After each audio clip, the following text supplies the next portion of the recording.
Picture this. It's the peak of summer. Your family is roughly 250 miles into a 500-mile drive to see the grandparents. You pull off the interstate into a rest area, plug the car in, wander inside for a bathroom break and an iced coffee, and stretch your legs for a few minutes.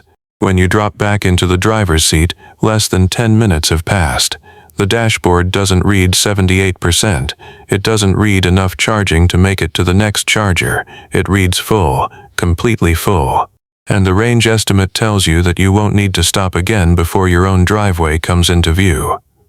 For a decade and a half, that single moment has been the fantasy every EV commercial teased you with, and for a decade and a half, no electric car has actually pulled it off.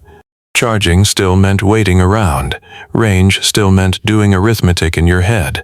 Every long drive still carried that small pit of worry in your gut the moment the battery meter slipped under 20%. Then, tucked away inside a research campus on the edge of Tokyo, the ground quietly shifted underfoot. A team of engineers who had spent nearly 30 years filing patents most people on the planet couldn't even parse walked out and effectively said, "We're finished waiting."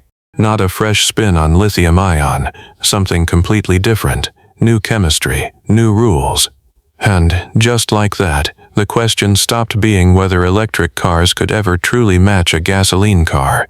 The question became something far larger.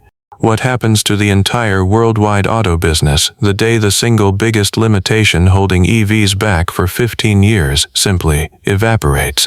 What happens to the charging networks built around slow chargers, to the gas stations still ringing up fuel sales, to every car maker that gambled on the wrong direction? And out of every company on Earth, is it seriously Toyota, the brand pundits kept accusing of sleeping through the EV era, that cracked the code first? Before we dig deeper, hit that subscribe button so you don't miss the follow-ups to this global battery showdown. Now let's strip back the layers and figure out whether Toyota's leadership just delivered the biggest jolt in EV history, or the slickest prototype demo we've ever seen. Toyota labels the breakthrough a solid-state battery, and the specifications the company has publicly stapled to it read like numbers you almost hesitate to say out loud, because they sound like ad copy from the future. A second-generation cell, still a few years away from any customer garage, is aimed at roughly 1,200 kilometers of range per charge, about 745 miles. A first-generation version, sitting nearer to actual production, is targeting somewhere around 1,000 kilometers, or roughly 620 miles. Both of those figures are internal company objectives, not readings taken off a customer's odometer. That difference, goal versus reality, is going to matter more than almost anything else in this entire piece, so tuck it away. Charging speed? Toyota is aiming for 10 minutes to move from 10% up to 80%. Not the 30 to 45 minutes today's best fast chargers realistically hand you. On top of that, Toyota has floated a 15-year usable service life for these cells, which, if the number holds, means the battery would outlast the vehicle wrapped around it. Pause for a second and think about what that combination genuinely means. If even the more conservative half of those numbers survives the leap from a lab counter to a real assembly line, this isn't a small step forward for EVs. It's the elimination of the two biggest complaints, top of every consumer survey for a decade, buyers keep citing for skipping electric cars: range anxiety and charging time. Solve both at the same time, and you don't just move a few more EVs off dealer lots, you end the debate outright. Which leaves three questions still floating in the air that nobody, Toyota included, has fully resolved. Can they actually manufacture this at scale outside a laboratory? Can they build it cheaply enough for the average Camry shopper, not just a Lexus flagship customer? And why, after 3 quiet decades of patent filings, is Toyota only now willing to publicly commit to a real launch window? To grasp why this matters so much, you need to understand what's actually humming inside every EV battery on the road today, and why the whole industry has been silently smashing into the same invisible ceiling. Every lithium-ion battery on the planet right now, whether it's tucked under a Tesla, a Toyota BZ4X, a BYD Seal, or the phone in your hand, works on the same core mechanic. Lithium ions shuttle through a liquid electrolyte back and forth between two electrodes. That movement is how the battery stores and releases power. It's a design that scaled beautifully. Manufacturers spent 20 years driving the cost of these cells down more than 80%, which is the only reason EVs became remotely affordable for regular buyers. Gigafactories popped up across Nevada, Poland, Japan, and every corner of China.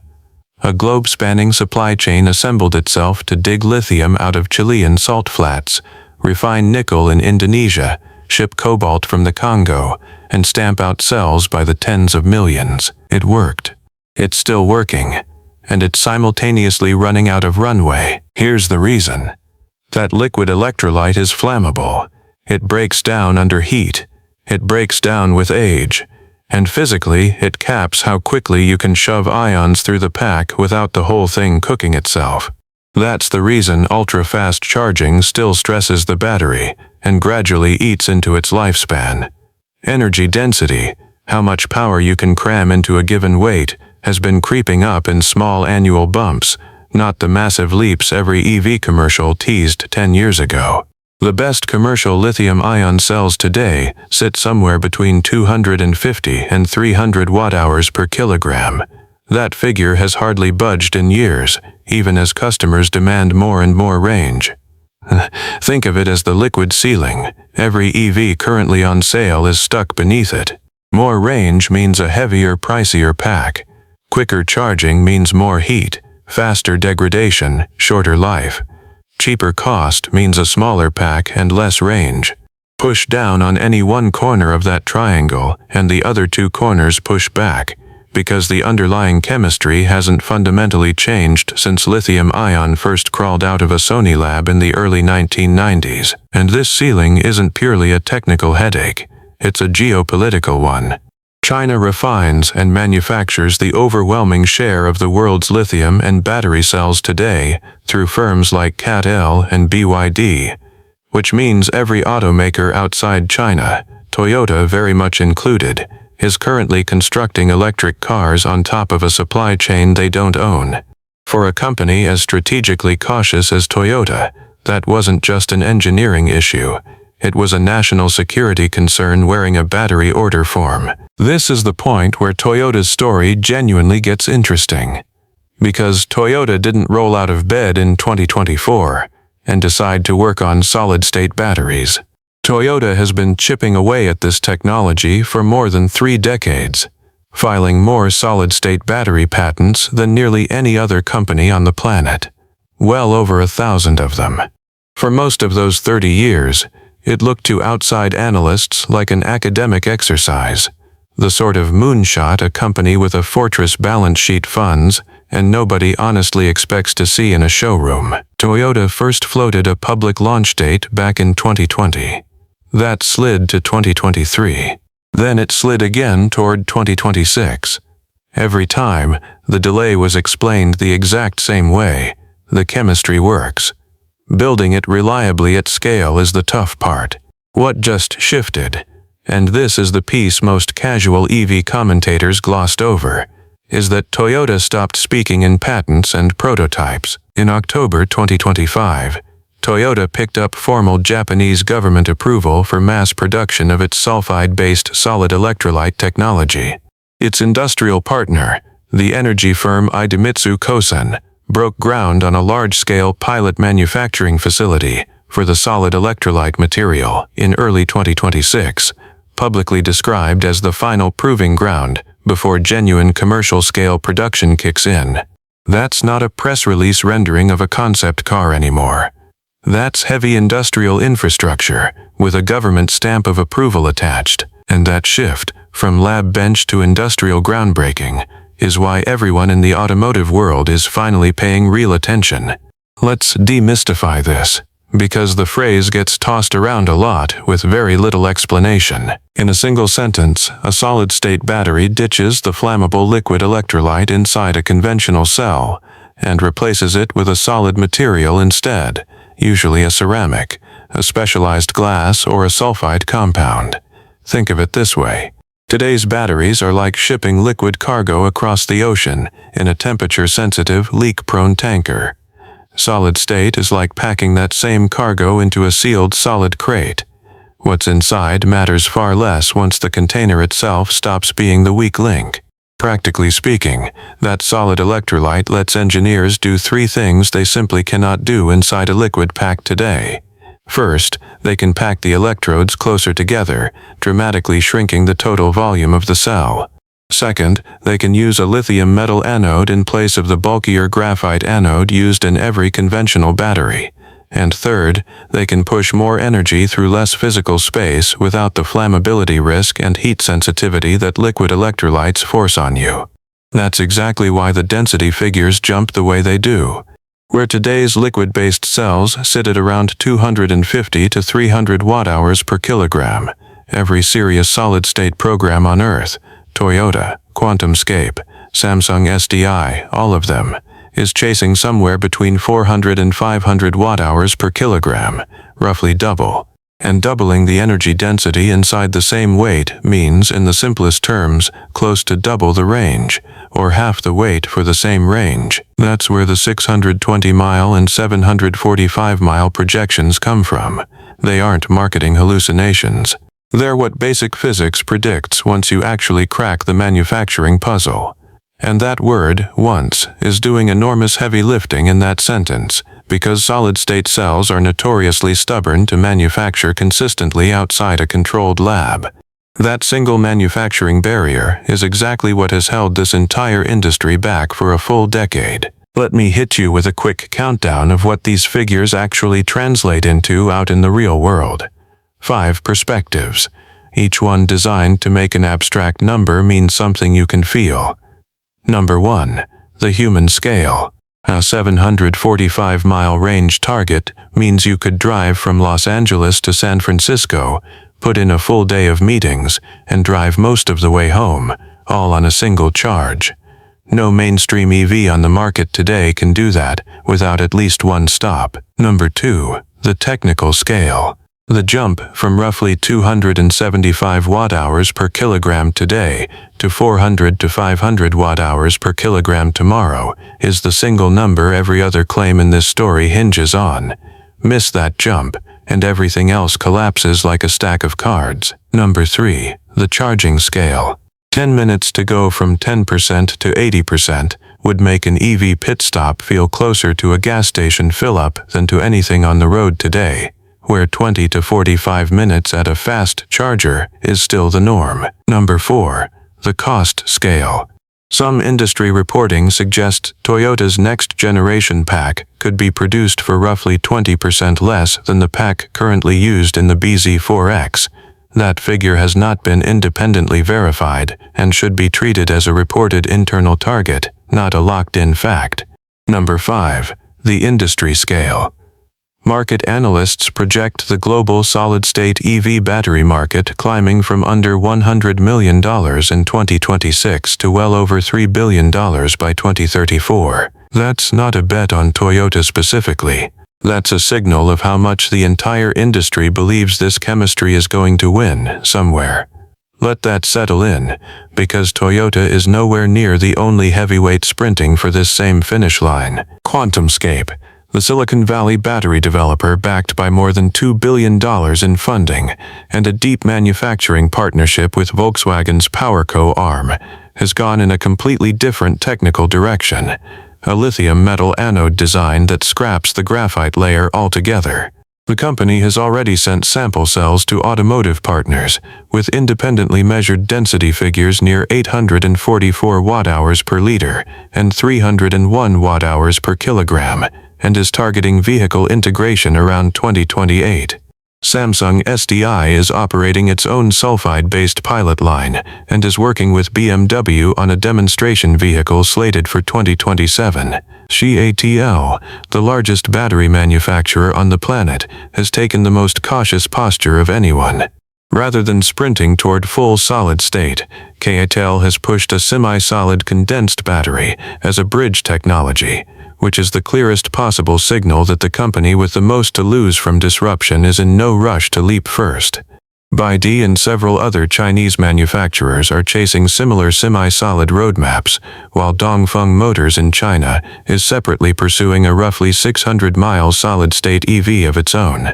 Honda and Nissan both have in-house programs plus outside partnerships attacking the same target from different technical angles. Toyota's genuine edge in this race isn't raw speed. It's the mountain of patents, 3 decades of accumulated chemistry research, plus a government-approved production pathway most of its rivals simply have not reached yet. Its weakness is that it has already publicly missed 2 prior launch dates, and every serious observer watching this race knows it. Now here comes the part that should make anyone excited about the 1,000-mile 5-minute charge headlines pump the brakes for a moment. Those specific numbers do not match anything Toyota has officially confirmed. What Toyota has actually verified on the record is closer to 620 to 745 miles, depending on which generation of the cell you're talking about, and roughly 10 minutes for a 10% to 80% charge, not 5 minutes from dead empty to completely full.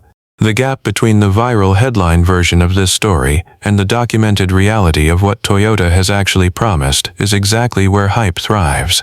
And it's worth sitting inside that gap for a moment instead of racing past it, because that gap is going to decide whether you feel excited or betrayed when the first solid-state car actually rolls onto a dealer lot. The deeper issue beyond the numbers is manufacturing.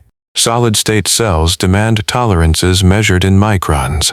Every company chasing this chemistry, Toyota is not the exception, has smacked into the exact same wall trying to scale from a handful of hand-built lab cells to millions of consistent, safe, affordable units per year. That's the real reason Toyota's timeline has slipped from 2020 to 2023 to 2026. And now to a first vehicle sometime around 2027 or 2028, most likely a flagship Lexus rather than a mainstream Camry or Corolla.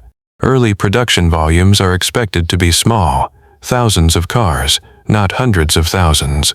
Even the 15-year durability claim rests on Toyota's internal accelerated testing of what it calls a high-durability cathode, not years of actual cars driven by actual owners through actual winters, because those cars simply do not exist yet. This is the moment the story stops being a straight arrow into the future and starts being a gamble. A gamble Toyota has already publicly lost twice. Now let's run the scenario forward. If this technology genuinely lands the way Toyota is aiming, the ripple effects don't stop at a single automaker. For the driver, you finally get an EV that behaves like a gas car. Fill up fast, drive far, repeat. That single change could flip millions of skeptical shoppers off the fence, because range anxiety and charging time are consistently the top 2 reasons people cite for staying away from EVs today. For Toyota specifically, dropping a working solid-state battery into a flagship Lexus by 2027 or 2028 would be one of the most spectacular corporate comebacks in modern industrial history, after years of takes labeling Toyota a laggard clinging to hybrids while Tesla and BYD ate the future.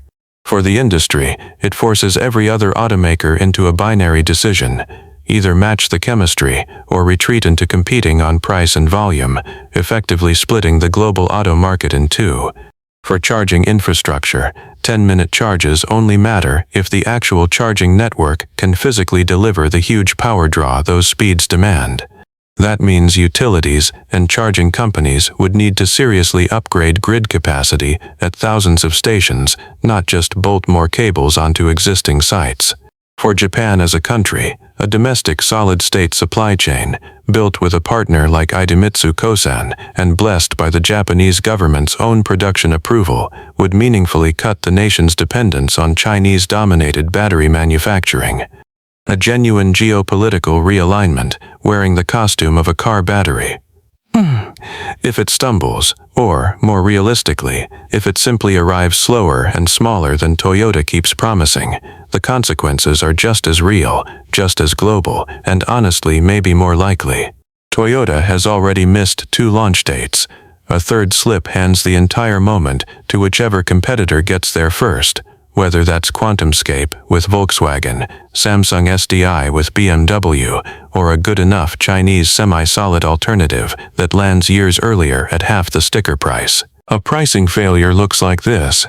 Even at that reported 20% cost reduction, solid-state batteries remain a Lexus-only luxury feature for the better part of a decade, completely priced out of the mainstream cars where EV adoption actually needs to scale the fastest. A manufacturing failure looks like tiny production yields and small batches for years, the exact storyline that has played out for every solid-state program in this race so far, without a single exception. And a consumer failure looks like buyers deciding a modest range and charging improvement just isn't worth a steep price premium, especially if cheaper rival chemistries close most of the practical gap in the meantime. Zoom out far enough, and this whole story stops being about a single company's battery. Whoever cracks solid-state manufacturing first doesn't just sell more EVs. They capture a meaningful chunk of the entire auto industry's future profit margin, because the battery is now the single most expensive line item in an EV's build cost. A real shift to ultra-fast charging reshapes how charging networks and power grids get planned and built for the next 20 years. Brand new solid electrolyte materials, sulfide compounds in particular, create fresh resource dependencies the industry hasn't even fully mapped yet, in exactly the same way lithium and cobalt did a decade ago.